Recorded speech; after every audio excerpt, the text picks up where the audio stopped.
మహాగణాధిపతయే నమః. ఓం గురుభ్యో నమః.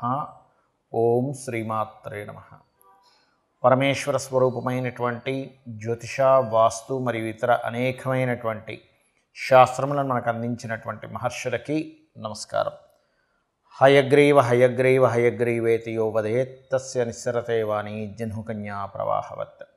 అరుణాం కరుణాతరంగితాక్షీం ధృతపాశాంకుశపుష్పబాణచాపాం అనిమాదిభిరావృతాం మయూకైః అహమిత్యేవ విభావయే భవానీం. శ్రీమాత్రే నమః.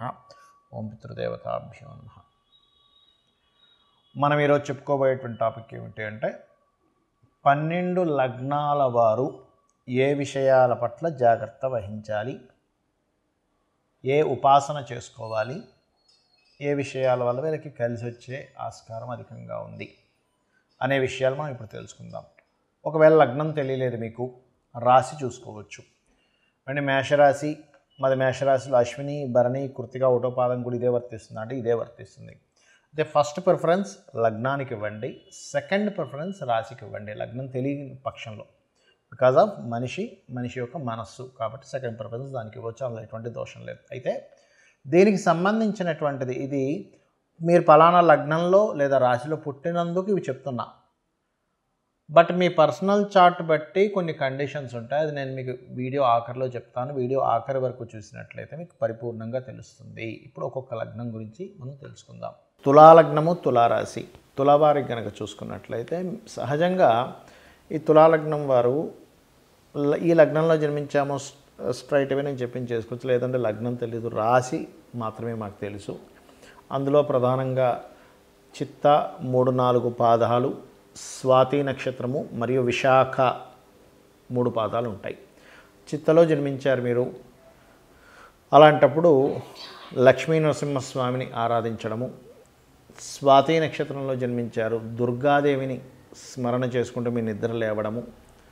విశాఖ నక్షత్రంలో జన్మించారు మీరు, దత్తుణ్ణి లేదా మన దక్షిణామూర్తి ఆరాధన చేయడము. ఓం దక్షిణామూర్తి అయ నమః, లేదా ఓం దత్తాత్రేయాయ నమః, లేదా దిగంబర శ్రీ పాదవల్లభ దిగంబర, లేదా జయ గురుదత్త శ్రీ గురుదత్త కానీ ఇది ఖచ్చితంగా చేస్తుండాలి. ఎందుకంటే ఇక్కడ మీ యొక్క కర్మ దేనితో లింకప్ అయి ఉంటుంది. తులాలగ్నంలో జన్మించారు అంటే గురువులతోని, ఎవరికైనా ఏదైనా ఒక నాలెడ్జ్ షేర్ చేసేటువంటి విషయాల్లోని ఇది లింకప్ అయి ఉంటుంది. అంటే మీకున్నటువంటి నాలెడ్జ్ షేర్ చేయడం ద్వారా ఈ కర్మ మీకు తొలగుతుంది.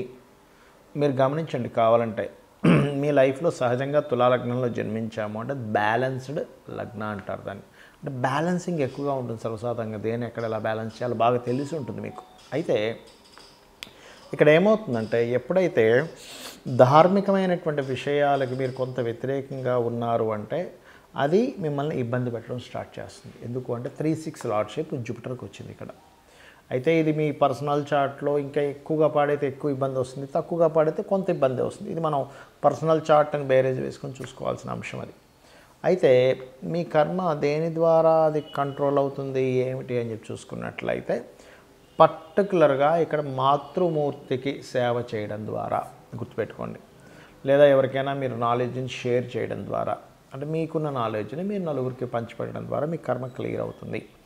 అండ్ అదేవిధంగా ఎనీథింగ్ క్రియేటివ్గా మీరు, అంటే కొంతమంది చూడండి ఏదైనా ఒక దేవాలయానికి, ముఖ్యంగా విష్ణు ఆలయానికి మీ వంతు సహాయం, అంటే అది ఫైనాన్స్ అనే కాదు, మీ వంతు శారీరకంగా చేయడం ద్వారా కూడా క్లియర్ అవుతుంది. ఎందుకంటే ఇక్కడ 3 and 6th లార్డ్షిప్ జూపిటర్కి వచ్చింది.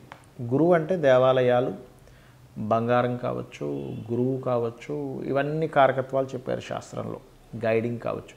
ఇది ఎక్కడో మీకు పాస్ట్ లైఫ్లో ఎక్కడో తప్పిదం జరిగింది, దీన్ని న్యూట్రల్ చేసుకోవడం కానీ, ఈ కర్మని క్లియర్ చేసుకోవడం కానీ నాలెడ్జ్ షేరింగ్ ద్వారా, లేదా ఏదైనా ఆలయాల్లో మీరు చేసే సేవ ద్వారా, అండ్ కొన్ని దేవతా సంబంధించినటువంటి విషయాల్లో మీరు మీ వంతు సహాయం మీరు చేయడం ద్వారా ఇది క్లియర్ అవుతుంది. ఇక మీరు చేయవలసిన దేవతారాధన కాళికా అమ్మవారికి సంబంధించిన దేవతారాధన చేయండి. బీజాక్షరాలు ఉంటే బీజాక్షరాలతో చేసుకోవచ్చు, లేకపోతే కాళికాదేవి యొక్క అష్టోత్తరం చదువుకోవడం ద్వారా మీరు ఈ కర్మల నుంచి బయటపడడం జరుగుతుంది. ఇప్పటి వరకు మనం ఏదైతే చెప్పుకున్నామో మీది గనక పలానా లగ్నం అయితే పలానా విషయాలు జాగ్రత్తగా ఉండండి అని, పలానా ఉపాసన చేయండి అని, లేకపోతే పలానా విషయాలు మీకు అందిపుచ్చుకుంటారని, మీ లైఫ్లో ఈ విషయాల్లో బాగుంటుంది మనం ఏవైతే చెప్పుకున్నామో ఇవన్నీ కూడా మీ లగ్నం బేస్ చేసుకొని దీన్ని స్థిరంగా ఉండేటువంటి కారకత్వాలు అంటారు. అంటే పలానా లగ్నంలో పుట్టాము అంటే పంచమాధిపతి రవి అవుతాడు మేషంలో పుడితే, లేదా వృషభంలో పుడితే పంచమాధిపతి బుధుడు అవుతాడు, అదే మిథునంలో పుడితే పంచమాధిపతి శుక్రుడు అవుతాడు, లేకపోతే లగ్నాధిపతి బుధుడు అవుతాడు. ఇట్లా కొన్ని కాంబినేషన్స్ బట్టి చెప్పుకుందాం. మరి పర్సనల్ చార్ట్లో ఇది ఏమైనా మార్పు వస్తుందా అంటే ఖచ్చితంగా పర్సనల్ చార్ట్ దగ్గరికి వచ్చేసరికి మార్పు వస్తుంది. ఎలాగా అంటే చెప్తాను చూడండి. ఇప్పుడు టీటీ ఇంజెక్షన్ ఉంది.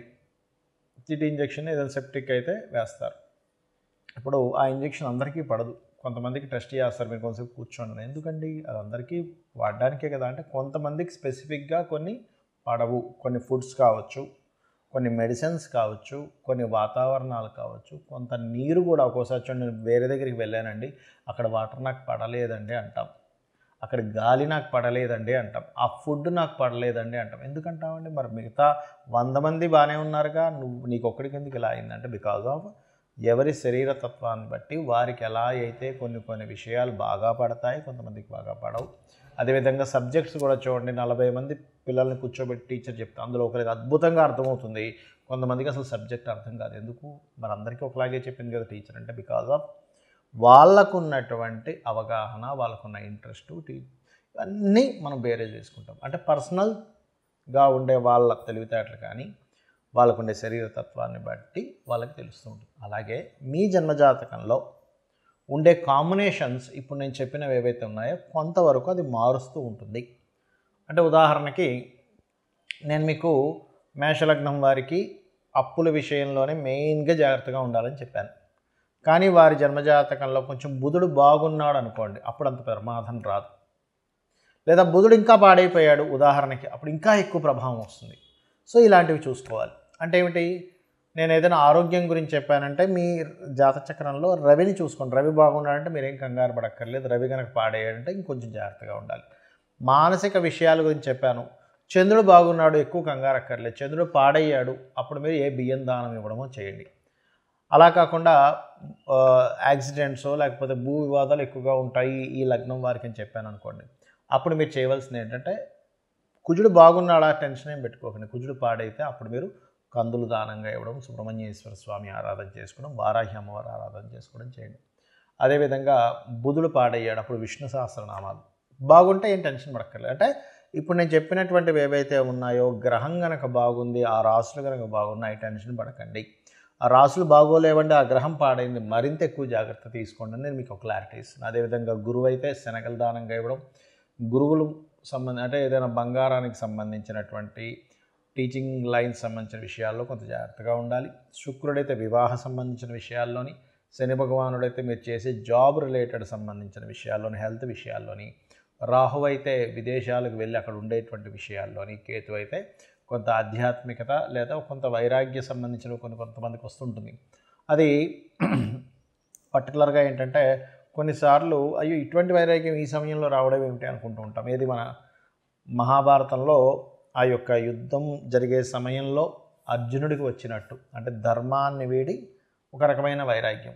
అప్పుడు కృష్ణుడు లాంటి వాడు మనకు కావాలి. ఆ శ్రీకృష్ణ పరమాత్మ యొక్క భగవద్గీత ఎవరైతే వింటారో ఈ వైరాగ్యం కూడా తగ్గుతుంది. సో నేను చెప్పినటువంటివి పర్సనల్ చార్ట్లోకి వచ్చినప్పుడు కొంత మార్పు వస్తుందనేటువంటి విషయాన్ని మీరు అర్థం చేసుకుంటూ నేను చెప్పినటువంటి పరిహారాలు మీరు చేసుకొని ఆ పితృదేవతల అనుగ్రహం కూడా పొంది లలితాంబిక అమ్మవారి యొక్క అనుగ్రహం కూడా పొందాలని మనస్ఫూర్తిగా కోరుకుంటూ మీ యొక్క జీవితాలు మరింత ఉజ్వలంగా మరింత సక్సెస్ఫుల్గా సాగాలని మనస్ఫూర్తిగా కోరుకుంటూ శ్రీమాత్రే నమః.